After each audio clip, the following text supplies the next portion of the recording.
we'll disappear and mute ourselves, Scott, and we'll see you on the other side. Okay. Hi, Erika. Hi, Bennett. How are you? Nervous, but good. Same. Do you want to start? Sure. It doesn't matter. So I'm Erika, and I work at Providence Hospital Centralia, and I am a crisis counselor there. All right. I'm Bennett, and I work at Providence Portland Medical Center, and I currently am a nurse in the PACU, the recovery room. Do you want to tell your story a little bit, Erika?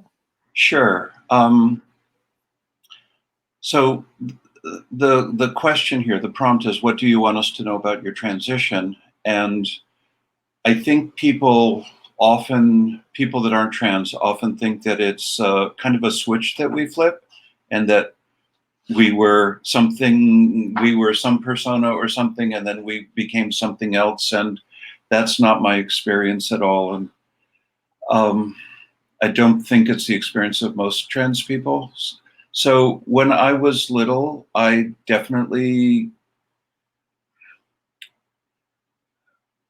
knew that I'd been assigned male, but I didn't feel like a boy, and often, like almost always, prayed at night that God would make me the girl that I was. And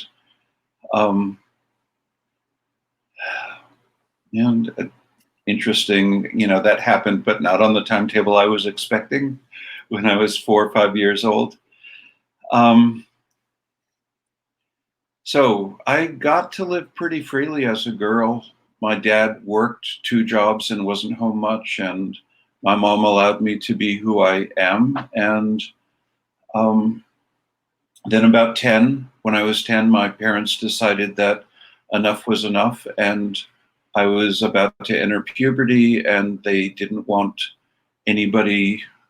I think they were trying to protect me, and so they humiliated me in a way that I stopped dressing in girls' clothes. But I never stopped behaving like a girl. I never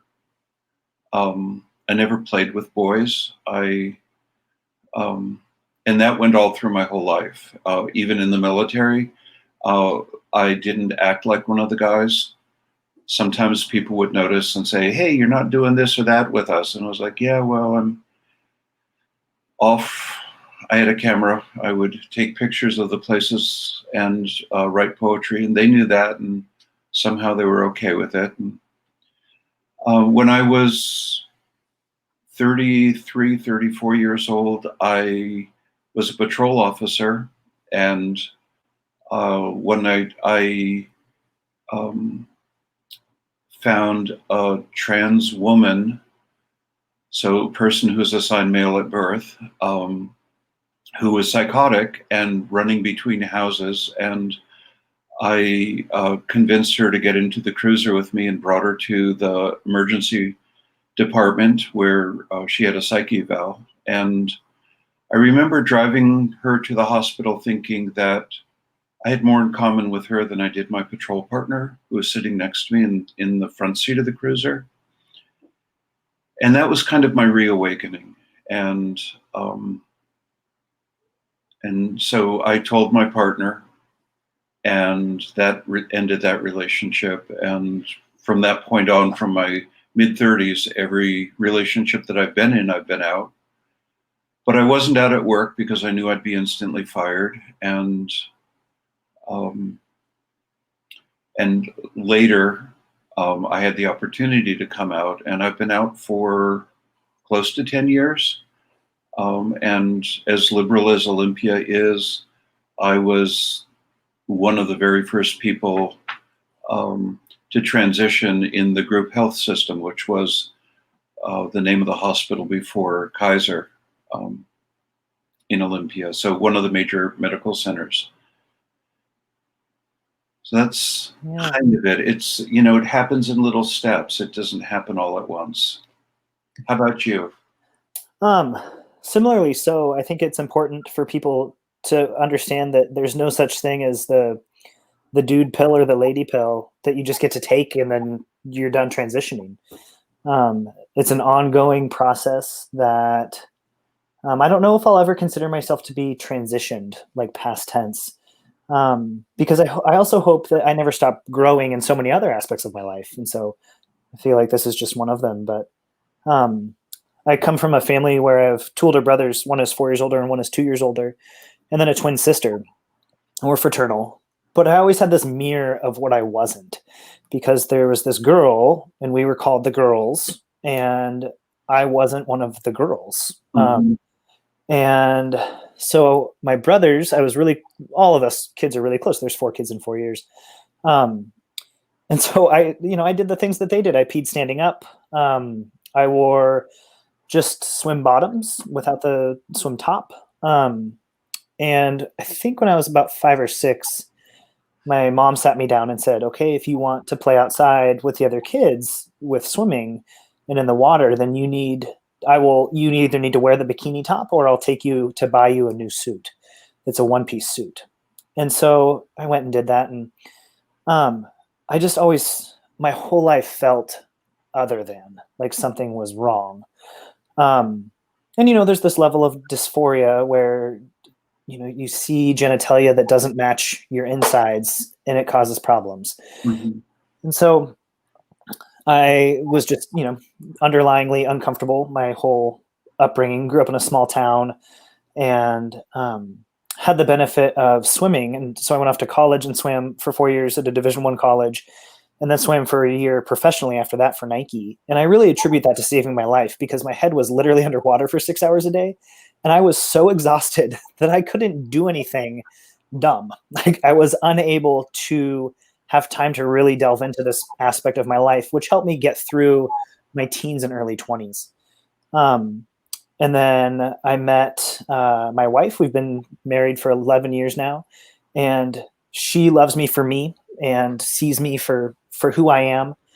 And then with the twin aspect of things, I had a dream one day that my old swim coach, who's super conservative and runs with the Tea Party groups, that I told him that I was trans. And so I woke up from the dream, and my sister called that day, and I told her that story and kind of laughed. And she goes, and I said, because I would never say that. And she goes, what, you would never tell Rex, or you just aren't trans? And I kind of caught myself and realized I had somewhat outed myself to her and told her, and she was the first person I ever said anything to. And so we saw each other a few weeks later, and she kind of pinned me down and asked me flat out. And I said, I don't know. And she said, just so you know, if you are, then the family's going to love you even more. And all the nieces and nephews, or think of how much you'll be able to teach the nieces and nephews.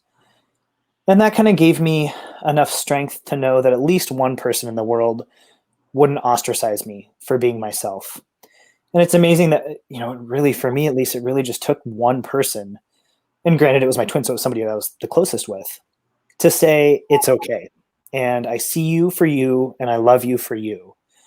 And that was so powerful that I went home and I told my wife, and she started laughing. And I was like, but I'm trans. This is an awful thing. And she said, no, I thought that you were cheating on me. This is great news. We can deal with you being trans. We can't deal with you cheating on me. So the ball started rolling. And so I came out very publicly at work in the summer of 2016. And now I provide education to the local Providence system about caring for transgender patients and about EPIC and, just the whole kit and caboodle. And each time that I give the presentation, it gives me a little bit more strength and a little bit more bravery, because I stand up and out myself at the beginning of the presentation, and I never know who's going to be in the room. And if there's going to be somebody in the room that day that wants to cause me harm, because statistically speaking, there are plenty of people out there still. But I've had really great responses, and the nieces and nephews they know who I am, and it's nice to see things through their eyes. But I guess that I want people to know that when you're caring for patients in a healthcare setting, you're going to come across patients that are in all different stages of transitioning. whether there's no physical transition, no social transition yet, you might be the first person that they tell, and just understand that there's different stages of it. Yeah, I want to just share one thing that's similar for my story and your story is there was an activity that kept me sane through my teens. Mm-hmm. And for me, and it's the most ironic thing, when I was 12, I just turned 12, my father put me in the car one night and he said he was bringing me to a Boy Scout meeting. And I started crying. And he goes, "Your mother's had too much of an influence on you. I have to make you a boy." Wow. And so I got to the meeting, and the scoutmaster apparently decided that I had no potential at all, and he had a special patrol for those of us that had no potential. And so we all went camping the next weekend, and I was appalled that they didn't eat together, that everybody brought their own food and cooked their own food and ate alone. And I grew up in a family where we all ate together, and I grew up helping my mom cook my whole life.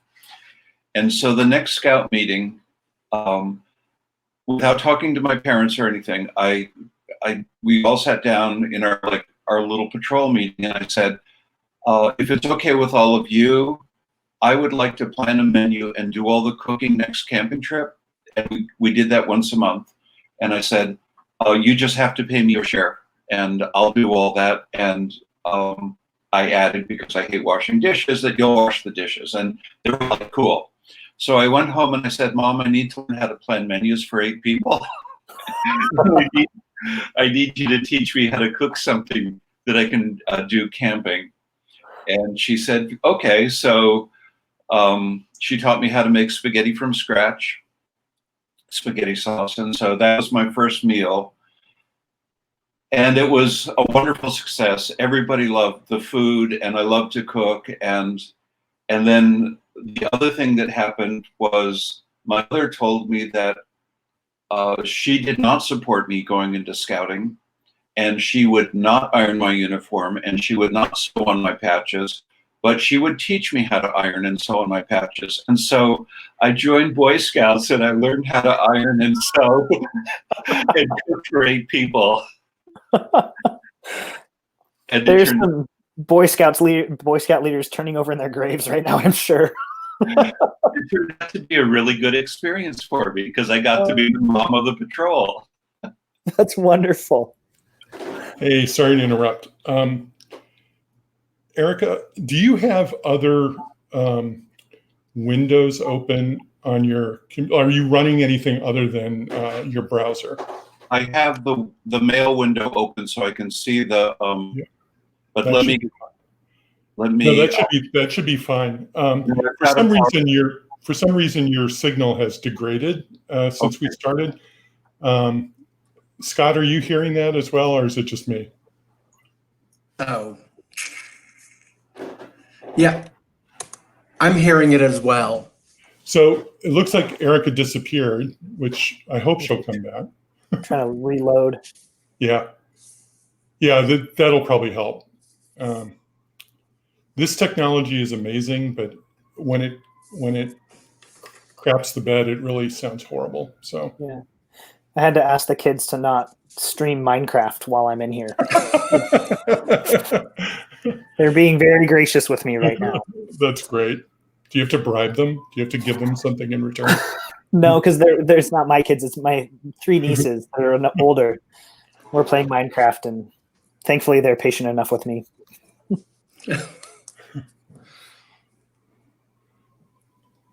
Come back to the 5 and dime, Erika.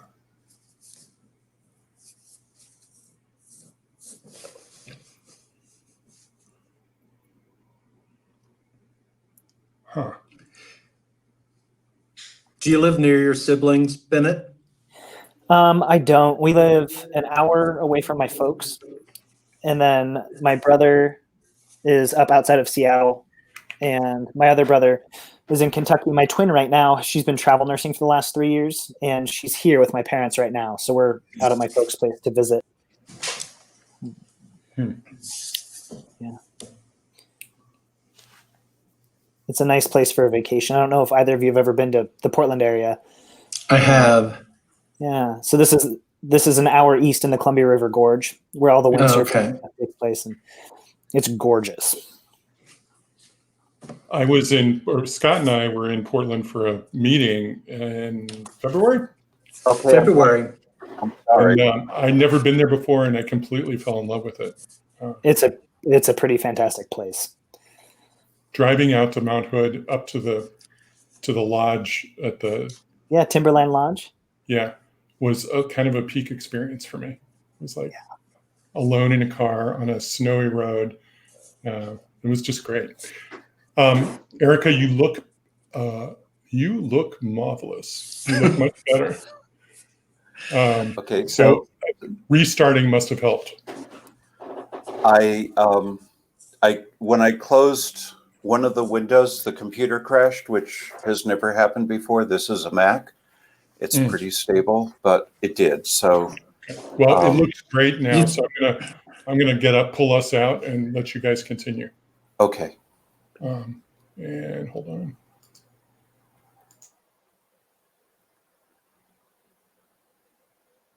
We're back. Yes. Something else that I wanted to add about what do you want us to know about your transition is that I feel I had an experience with my dad, who's super supportive. We've always been very close. And when I came out to him, he said that he felt like I had died because he lost a daughter. Mm-hmm. And it took him a while to come around to the fact. My point to him, he's a physician. I was like, I'm not changing overnight. There's no shot I can take to change instantaneously. And so my point to him was that I was still the same person on my insides. I've been this person since I was born. Gender is determined by children, the difference between boys and girls and all that stuff. I woke up when I was 34 years old, and I was like, what would make my life really easy is if I go ahead and transition. We had two tiny little kids at the time. I wasn't sleeping because of children, and that, physically and socially transitioning is so challenging that my life had to hit enough of a bottom that seemed like the better alternative, to go ahead and go through all the physical pain and emotional pain and, coming out again and again and again. And so I want to make sure that people understand that it's not, I personally didn't just choose this on a whim. This is who I am. This is who I've always been. And now I feel like I'm a much better parent, a much better partner, a much better nurse, because I don't have this big black cloud hanging over me that's weighing on me so much. And so now I feel like I can be my authentic self without baggage, or with less baggage, I suppose. I think we all have baggage. I'd say the same thing. One of the reasons that I chose a marriage and family therapy program as opposed to a licensed mental health counselor program, the marriage and family therapy program was a full year longer than the licensed mental health counselor program, and it's a harder to license to obtain, is because it was clear to me that parents and sometimes other family members go through a grieving process when we transition. And I wanted to have a practice where I was able to help the families as a whole and not just the person who's transitioning. Mm-hmm. Yeah, I think that's so important, to have acceptance in some aspect of your life. And if you're going through transitioning and you don't have acceptance from your family, then you have to find a chosen family. Yes. And I'm lucky enough to have great support from my family, but yet I still have a chosen family, because there still are some things that you just can't talk about with your family, and who might not be able to understand. So I think that's right. And I want to echo what you said too about choosing to transition. On some level, it doesn't feel like a choice at all, because I certainly didn't choose to be transgender. And we now know biologically that trans people are biologically trans. But I did choose to transition. And my sense of myself, my partner, who's also trans, and the trans people that I interact with, transitioning is often the very last thing very last option available before suicide. Right. We try our very best to be the people that society expects us to be. And I certainly had a lot of fear when I transitioned. When I transitioned in around 2010, 2011, the statistic was 1 out of 13 trans women were murdered. Wow. And so it seemed to, and that turns out to not be true. It was statistically invalid because the sample size was too small. There were more trans people than the people who did that study realized. But I stepped into transitioning with the sense that I had a 1 in 13 chance of being killed, murdered. And still, transitioning was life-saving for me. Mm-hmm. I completely agree. I think that it is life-saving in so many ways. And it gives me hope that things are changing where, teenagers are now being able to go on hormone blockers so that they can wait until they're a little bit older to start taking hormones. And it gives me hope for the next generations. Just the power that their voice carries now. Yes. Yeah, and the lack of stigma for the trans kids that get on hormone blockers early, early being usually just at the very beginning of puberty. My voice wouldn't have dropped. And Right. Speaking to people on the phone, nobody would have ever guessed that I was trans. And so there's a whole layer of judgment that wouldn't have fallen my way if hormone blockers had been available. Right. It's nice to think that maybe. Oh, go ahead. I'm sorry. I really hate to interrupt. Once again, Erika, your audio is breaking up. So I want to make sure that we can hear you. Let me ask you this. Okay. Don't, it's fine. Just leave the mic where it was. It's fine. But I want to ask you if you have an iPhone with you. I do. There's an app called Voice Memo. Do you have it? I might. What I'm going to ask you to do is to turn that on and to record your voice on your phone in addition to what we record on the computer. And then I'm going to have you text me that file and I'll be able to sync it up. Because I just don't want to lose your words. Okay, I have to download the app. Can we try it again without? Hoping that would. I went back to them when you said I was fading. I sounded different than the beginning. Am I breaking up still? No, actually, that sounds fine. So let's go with that. And I really am going to try to avoid interrupting again. It's okay. It's fine. Okay. Hi. Hi. I don't really remember exactly where we were in conversation, but the next topic is when a trans person comes to a provider for healthcare, what would you hope the provider would naturally do? What should providers be paying attention to with trans patients? The first time I went to see a provider for trans-related healthcare, they asked me on the phone before I came in what my preferred name was and what pronouns I was using. And then they had a whiteboard outside of all the rooms and they wrote it up on the whiteboard outside the room. So when the door was closed and I was in the office, everybody walking in the room gets that last little reminder. And it was very important. It was really nice to be finally called by the name that I felt like fit and not called by my old name. And I think that in and of itself is such a sign of acceptance from patients, from a patient perspective. I think that that's really the first step, is to make sure that somewhere in the chart is delineated names and pronouns. And also to realize and recognize that as a person goes through a physical and social transition, that the name oftentimes will change and progress. It oftentimes will move along until the legal documents are changed and you can get it legally changed so it's officially changed on the chart. It just is an absolute sign of respect of humanity, I feel like. I agree. And I transitioned before any of what you just described happened. And so sitting in the waiting room for my doctor,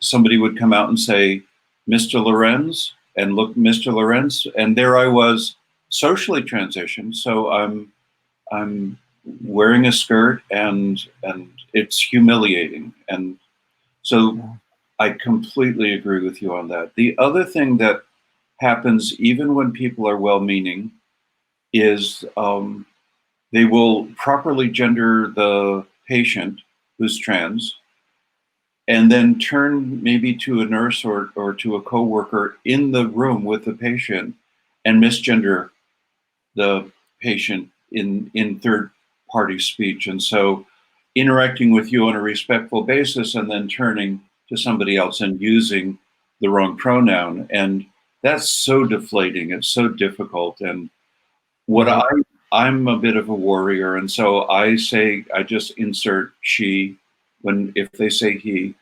And most people catch themselves. They mostly don't realize they've done it. And things go along fine, but not everybody can do that. And so just to be extra aware that whenever we're referring to somebody in third person, to get the pronoun right. The other thing, and I know you know this too, is for non-binary people, to use they, them, or what other pronoun that they choose. And some people rebel against that and say, well, they, them is plural, but it's not. If you went to the movie last night and you said, I went with a friend, and I might say, well, did they like it? So there's a friend, and if I don't know the gender of the friend, I use they, them, very natural. Right. Yeah, and I think that they, them is challenging for people to use who haven't used it, because it feels we're so ingrained in our culture to use she and he and his and hers. And a lot of it is that practice makes perfect. And if you can't, I always tell staff, if you can't remember the patient's name or pronoun walking into a room, practice it outside the room. Say it 10 times in your head. They, and then go in the room. It's okay to practice like that. And then also telling staff that it's okay to mention that's an important piece of the patient's past medical history to pass along to other providers and other caregivers. It's not gossipy to say, hey, the patient in room 16 is transgender. When you walk in, they might appear female, but they use male pronouns. They go by this name. That's not a gossipy thing. I've had staff say, well, I don't want to talk bad about people and gossip. It's a totally pertinent aspect to providing culturally conscious healthcare to that patient at that time. I totally agree, and I do the same thing. If I go into a room and there's a trans person or non-binary person, I learn their name, their pronouns, which may be different from what's in the chart, and then I directly go to the nurse and make sure the nurse knows. And often the nurse says, oh yeah, I know that, and great, it's wonderful. But no, it's not gossiping. It's part of care. Right. I think that some of the barriers to that is lack of education among staff members. And I think that, I've given in the last year, I think I calculated I gave about 40 talks in the last 12 months, and got really great reception from the caregivers with a lot of good questions about specific examples that had happened, for instance. And I think that a lot of people want the education. It's just difficult to find, at least, within the Providence system at this time. And I'm really hopeful that knowing that staff want this, they're kind of like jonesing for the education in some regards, that it can be provided more regularly, and just give people a chance to ask questions, and to feel in a safe position so that they're not asking these questions of a patient. I'd rather have them ask these questions of me if they have a question. at that time rather than asking a patient in the moment. I'm sorry. No, go ahead. I totally agree. I've done a lot of the same kind of training, less so at Providence and Centralia, but I do that kind of training for state government agencies and for other government agencies, city or county level, tribal. And the response is always really positive.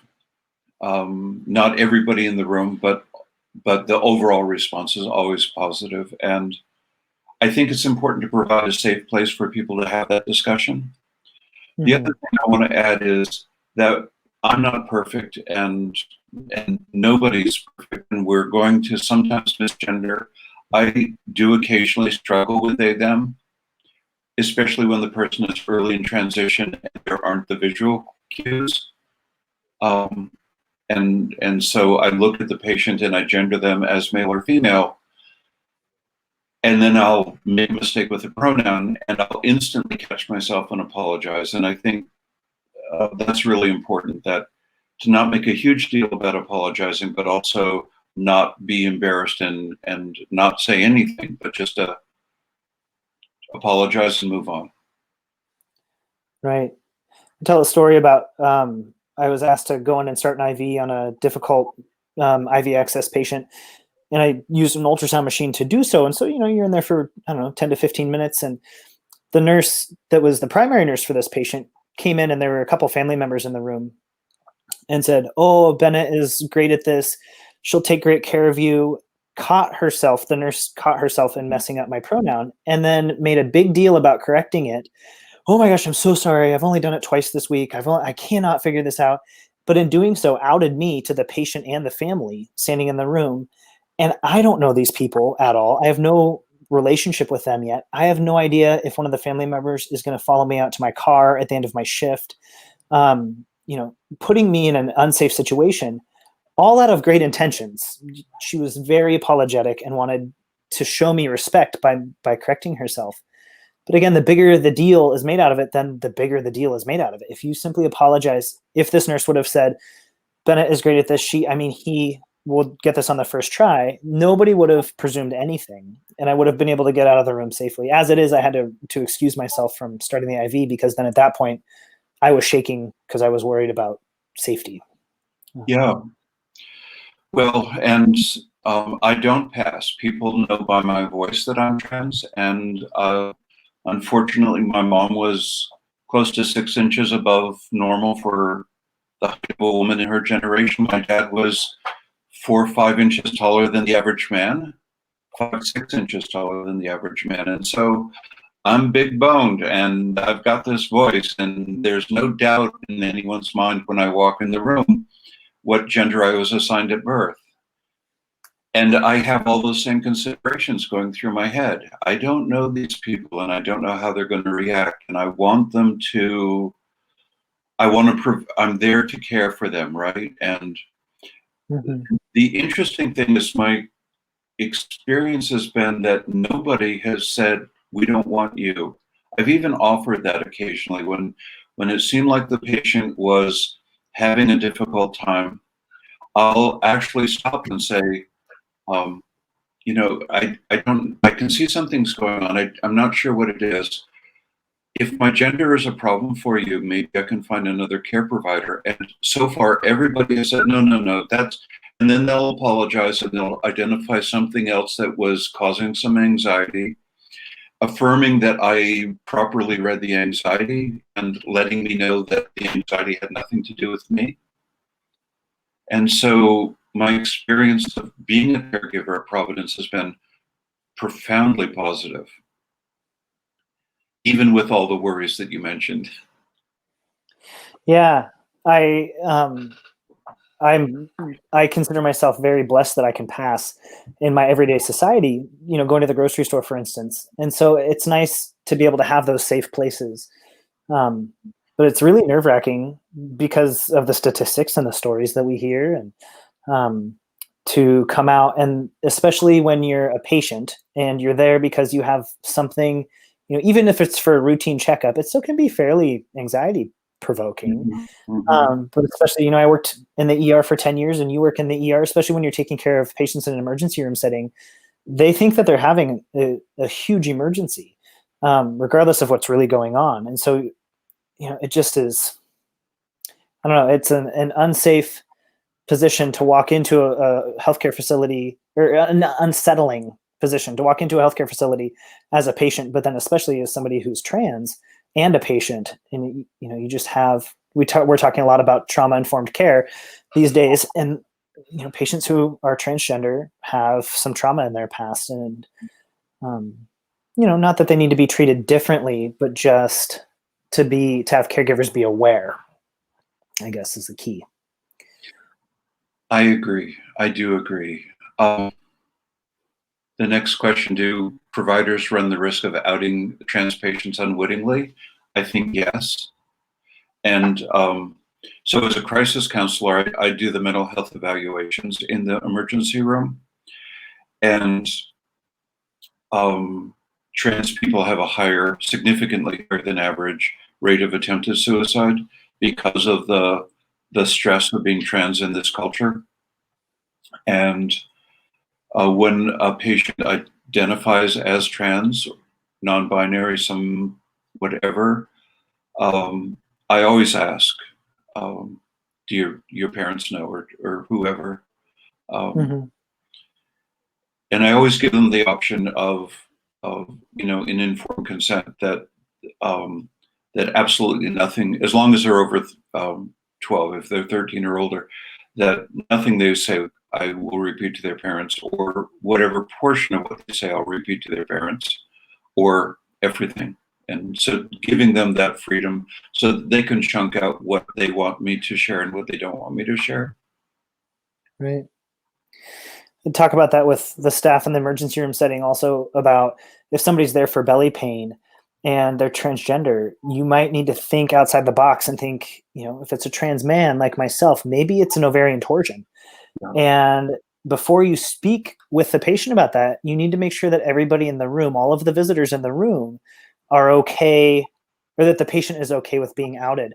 And so I always tell staff to say something to the effect of, we're going to talk about really deep personal medical history. Is it okay to discuss in front of these visitors here? Would you like me to escort them out to the waiting room? And then that way I'm the bad cop. I get to be the one to ask them to leave instead of putting the patient in that position at that time.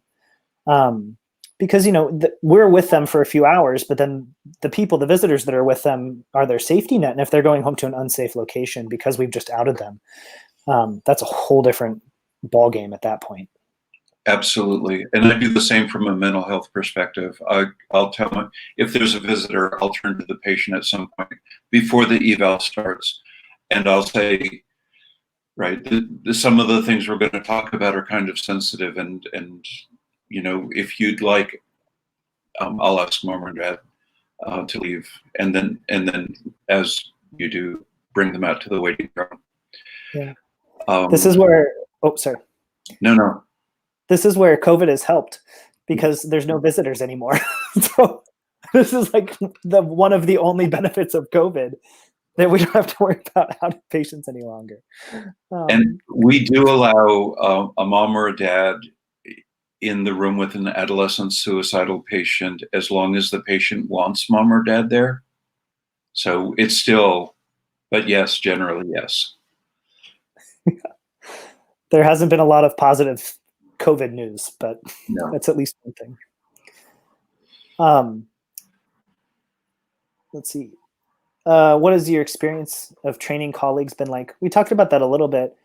For me, it's very nerve-wracking, because I walk into this room and I don't necessarily know who exactly is the audience. And these are people that I've known for years. Some of them have known me through my transition, so they knew me before and they know me now.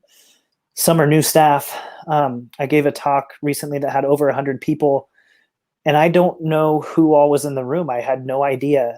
I got a couple emails from people after the fact. Oh, I work for this other group, and I had no clue that anybody from that group was there. And so it's a little bit nerve-wracking outing myself, but then I feel like it's worth it for the education aspect. but we've talked about how I think that people just want the education at this point in time, and they want to be able to freely ask questions and freely talk about it and break the ice with their colleagues. And then it's also fascinating. I've had almost every presentation I've given, somebody has come up to me afterwards and said, well, I have a family member who's trans, and I have questions about that and how to interact with them. So realizing that this is something that is not healthcare specific, this is life specific. Even if somebody in the room is not open to changing their healthcare practice, they might need help with their personal life. Exactly. And I've had the same thing, even in very conservative circles, like giving these trainings at Department of Corrections. I've almost never had a training where somebody didn't come up after and say, I've got a son or a daughter, or somebody, naming somebody. And some of them asked me not to, right, we have to keep this quiet, even in the training setting. And so I knew that there were different employees at Department of Corrections who worked together who had trans children, but they didn't know the other employee had trans children because one of them said, I'm afraid I'll lose my job if somebody finds out my child is transgender. The way I've come to think of it is we're 1% of the population. If the average family has about 10 people, then if you interact with 10 people from different families, one of those people is going to have somebody who's trans in their family. Right? The numbers are, even at 1%, the having that interaction with somebody who has, and I want to share one of my patients who was from a very rural town. I called the father on the phone, and the patient wasn't trans, and so I'm working through whatever issue it was on the phone with dad, and so I say, this is Erika from Providence, Centralia, and inevitably people, oh, Eric, and oh, Erika. And then I say, I'm transgender, and I don't sound like most of the Erikas you know. And he paused, and he goes, oh yeah, one of my kids has that. As if it were an illness that his child had contracted, but it was still, there was some acceptance in it. And it was kind of a nice moment. And it was also a moment where that anxiety in me drained away because it felt safe to talk to this man. Right. I really enjoy Michelle Obama for a lot of reasons, but something that she said in her book was that it's hard to hate up close. And it really struck a chord with me that when I stand up and out myself, that people who don't know that they know somebody who's trans now know that they know somebody who's trans. Yes. And visibility is so important. But at the same time, so is personal safety. And so as a 38-year-old guy that passes who's 6 feet tall and has broad shoulders, it's safer for me to out myself than a 17-year-old who is still their physical appearance doesn't match their gender identity. I would much rather kind of bear the burden of educating other staff members and other people, because I can come at it from a point of strength and stability in my personal life. And I think that it's so important for people to know that they know people who are transgender. And it hasn't, for the generations before me, it hasn't always been safe. And while it's not always safe for me, hopefully for future generations, it's a safe thing, because it will just become just everybody knows somebody. Right. So it's normal for trans people to exist. It's not common, right? Yeah. Right. At 1%, we're not common, but we are normal. Right. And so many people know somebody who's trans. They just don't know that they know somebody who's trans. That happened to myself as well. I've had 2 people come out to me since coming out myself who I've known for years, and I had no idea. Mm-hmm. And it's really eye-opening to know that I am in the community and I didn't know that I knew. It's just fascinating. So the next question is, what have you learned through your own story about respecting difference in others? Do you want to take that one? Sure. So I grew up on the East Coast, and I remember being 5th grade, 6th grade, especially. The school that I attended, there were cliques, and there were sometimes friends of mine would be in one of those groups, and I would sort of drift over towards the group because my friend was there. And inevitably, at some point, there would be a joke about a Hispanic person or a Black person or some other person, right? There was always some subgroup of our culture that had less status than this group had, and they would make fun of that person for being a member of that group. I never felt safe there. I never actually felt safe until I moved to New Hampshire when I was in my early 20s, because the sense of humor in New Hampshire and Maine, people make fun of themselves, they don't make fun of other people. It would be extremely rude to have a joke that focused on somebody else in that culture. And so I felt safe. But when I was little, and I heard these jokes and I heard people laughing and sometimes pointing right at the person while they were laughing, I always thought, if you knew who I was, you wouldn't point at that person and laugh at them. You'd be pointing at me and laughing at me. Because I was very clear about who I was. And so I always had a stronger sense of kinship with people of color and people who were in other minorities in this culture than I did with the dominant white culture, because I knew beyond a doubt where I stood in this culture. I agree with that. I call it the other than culture. And I think that, you know, as somebody who's trans, that I'm an other than in a lot of regards. And as an adult, I can feel secure in that, having that title. But as a child and an adolescent, oh my goodness gracious, it was horrible, because I always knew inside that I was other than, I was different. But I think it gives you, I think kinship is a really great term that you use, that it gives you this sense of what other people are going through when they have differences, whatever the differences may be. And we all go through it differently and experience it differently, but there's this underlying current of other than. I remember going to a sit-down dinner. I don't remember the setting necessarily, or the situation, but sitting down, and there were maybe 10 of us, and seeing that somebody across the table was gay. They were wearing a rainbow something or other. And I was just like, oh, you're my people. It's going to be okay. And there's this, you know, I think that's why the LGBT community refers to other people in the LGBT community as family. Yeah. Because you're my family. You see me and it's okay. And I can be my authentic self with you.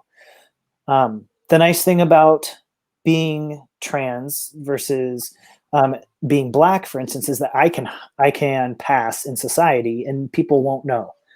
You can never take away your skin color. And so there are differences among different reasons that you fall in the other than category. Yeah. And of course, since I don't pass, I go buy a quart of milk and I've outed myself to everybody in the store, right? I walk across the parking lot and I've outed myself to everybody. And there are times where that doesn't feel safe at all, right? How do you deal with that? Well, when I'm not at work, I have pepper spray usually, and I do have martial arts training from when I was young, but I'm also 70, just shy of 70, and I don't think I can defend myself anymore. And so part of what I do is remind myself that this is the world that women inhabit. That it's not safe to be a woman and walk from your car to the parking lot or through the parking lot to the store, right? Sure. And so it's hard. And I do what women do. I look ahead and I walk in directions that I might not want to go in to avoid people that seem like they might hurt me. Yeah. That's been one of the more fascinating parts of my transition, is going from the person that does that, makes sure that I'm always aware of my surroundings and that things are safe, to being seen as the aggressor, as passing as a man. I never want to make women feel unsafe, yet just by nature, I do. Yeah. And so realizing that, instead of, if we're walking down a street and it's at night, I'll go across the street now so that they can continue to walk on the same side of the street, so that they don't need to cross the street. And just being aware of that, it's fascinating, the social differences of changing appearance from a woman to a man. But I have to be able to say that it is really nice to be able to hide sometimes, however weird that sounds. I get that. It's interesting because there are some parallels. What I get is I have casual conversations with women, like going shopping, where if I'm standing in line for the deli, a woman will turn to me and say, "Oh, I really like your skirt." And then we have this whole conversation. Or I've got a little bit of blue in my hair and people comment on that. Or I recently, I was going down an aisle and a woman who was probably about my age, but about half my height, looked up at me and said, "Could you get that for me, something on the top shelf?" And as a man, that never happened, right? There was that fear, that buffer, and that I have become a safe person for at least most of the women in our culture. And there's a sense of belonging that I never had that I relish.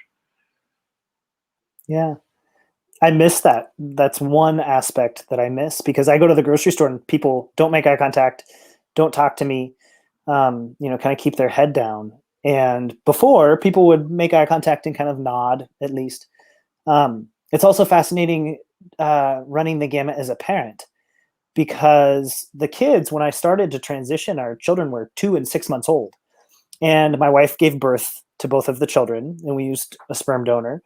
And our parenting roles are very 50-50 in our family and in our household. And they were expected to be that.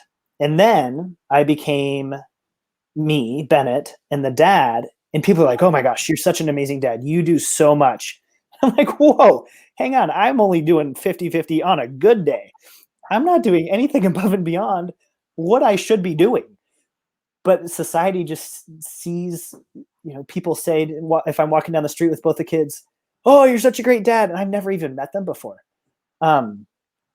And it's just fascinating to see. I didn't expect that with transitioning, to have the social aspects be so different. I agree. I have a similar. I have a teaching certificate, and I put myself through grad school as a substitute teacher. So I worked a few days a week, and I made enough money and kept myself going. And one of the duties at the end of the day is I would bring the kids out to the playground, and we couldn't release the child until the parent came up and took the child, so that strangers didn't take any children, or children didn't wander off with somebody that their parents didn't know. And I remember this one day, it was 6th or 7th grade, and this girl, she made a beeline away from our group, and she ran up to a man, and I thought, "Oh dear, I've lost control," right? I'm not a good teacher. And she brought him right back to me, and I thought, "Oh good, thank God," right? And then I thought, and he was a big guy, and he was walking really fast towards me, and I thought, "Oh dear, I might not be safe." And he stopped, and he said, "I just want to thank you for being such a good teacher. My child has been talking about you. I had the class for a week," and that never happened before I transitioned. right? And there's a kind of safety in approaching women that guys don't get. And yeah, in some ways, I think it's an easier gig for me, even though I don't. That's interesting to hear that from your perspective. I think that, I mean, I feel, it's weird to say, I feel so blessed to be who I am and to be trans. And I think that a lot of people who aren't in the community would think of it only as a negative thing of like, oh man, that must suck that you're trans. But it really, you know, that's one way to think of it. But I also can think of it as a blessing, because it's given me a different perspective that nobody other than other trans people will ever have, of leading life in the United States as a man and as a woman. And our society is fascinating at a lot of levels. My sense of that is that our culture asks us to give up chunks of who we are. And as a trans person, the culture asked me to give up most of who I was. And transitioning, I got to reclaim all of that. And I have a huge amount of compassion for especially people that I interact with in the mental health field, who are there because they've given up chunks of who they are and they don't know how to get them back. And in some ways, having hurt so much for what I gave up created this pathway for me to reclaim who I am authentically in ways that people who suffer less pain maybe don't have as easily. And so that's given me another point of connection with people. When I see people who are struggling because they've given up their dream or they've given up some aspect of themselves. And so being trans, there's a way to relate to cis people, to non-transgender people, that forms a connection in an unexpected way. Yeah, I agree. There's a lot of unexpecteds, I feel like. There's no book, you know, nobody's written a book on how to transition, because it's different for everybody. And, you know, you have expectations going into it and to each different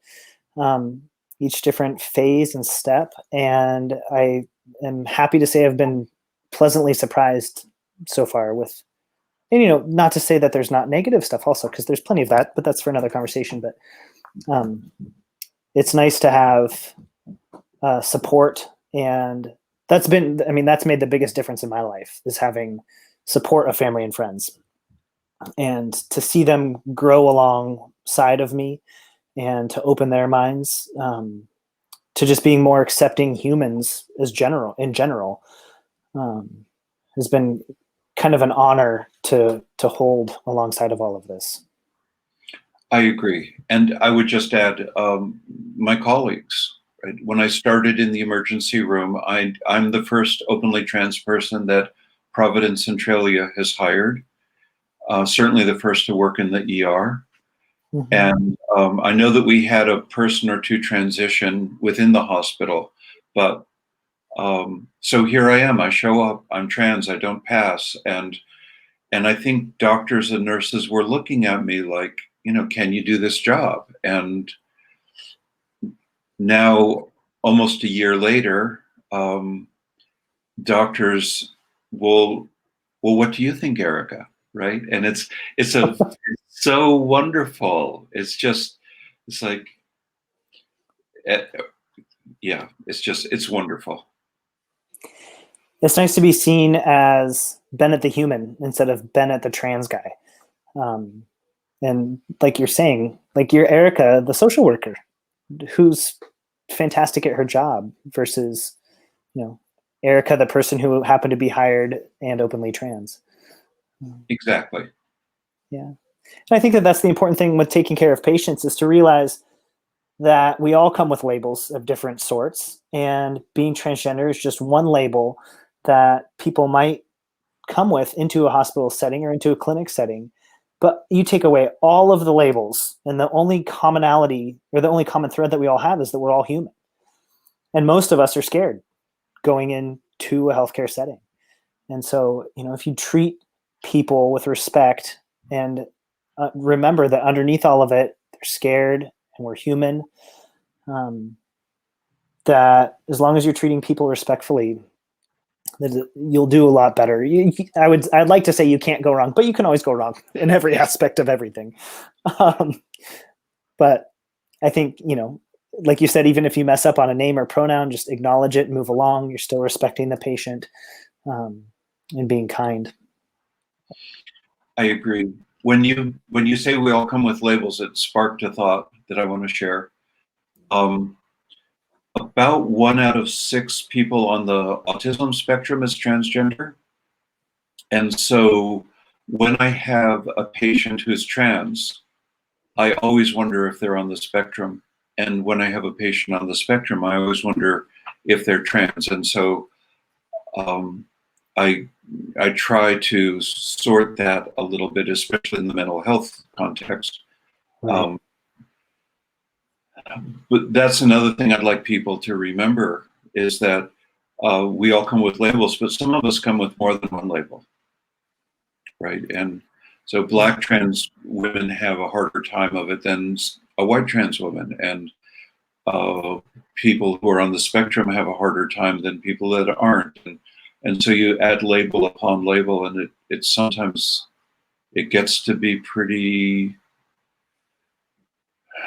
I wonder sometimes how people function as well as they do. Right.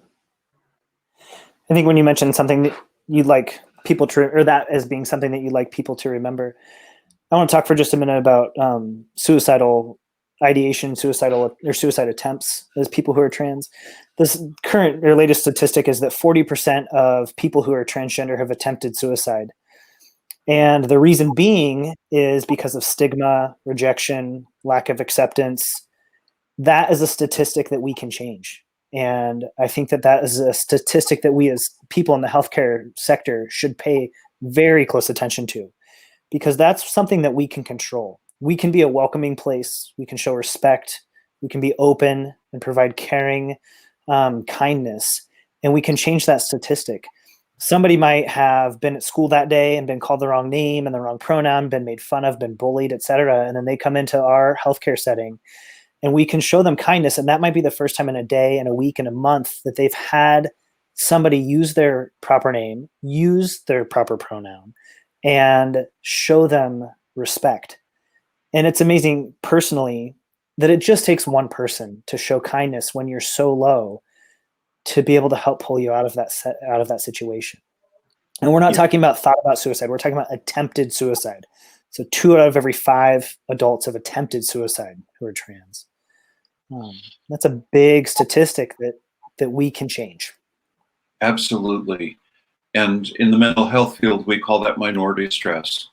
And there is no, so the World Health Organization recently reclassed being transgender from a mental health issue to an issue of sexual development, because we now know that it's biologically driven. Mm-hmm. But that doesn't mean there isn't a mental health component for trans people. And I believe that the mental health component is largely, not exclusively, but largely minority stress syndrome. And so exactly what you just said. And the research is that when somebody has an accepting family and an accepting community, the rate of suicide drops to about 1% above average. So a huge, huge drop in just social acceptance. There are other factors, though. There is the dysphoria around our genitals or whatever other part of our body that generates the dysphoria. And that's what surgery is for, is to the degree possible, right? Yeah. And surgery has helped me beyond anything I would have anticipated. Mm-hmm. In terms of my own self-acceptance. Right. I agree, because I can finally be me. Exactly. Who I've always been. felt like I grew up wearing a costume. Exactly. That's exactly right.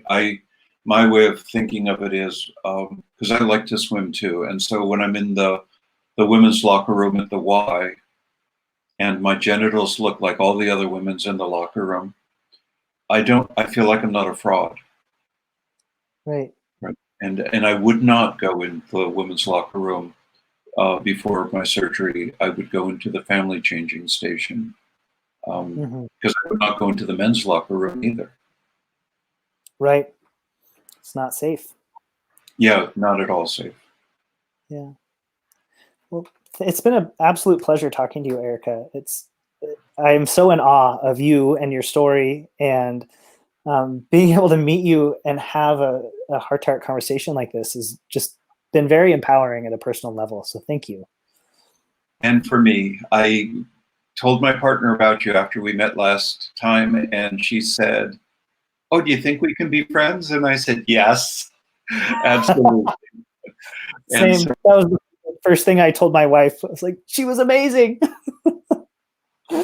yeah, and so we go to Portland occasionally, less so with COVID, right? But Yes. someday there'll be a post-COVID time, and we'll come down and visit. That sounds fantastic, Erika. Thank you so much. Thank you. Bye-bye. Man, you guys are incredible. Just incredible. What a tremendous, tremendous hour this has been. Thank you. Thank you for the opportunity. Yes. Yes. Thank you very much. It feels just like talking to a great friend.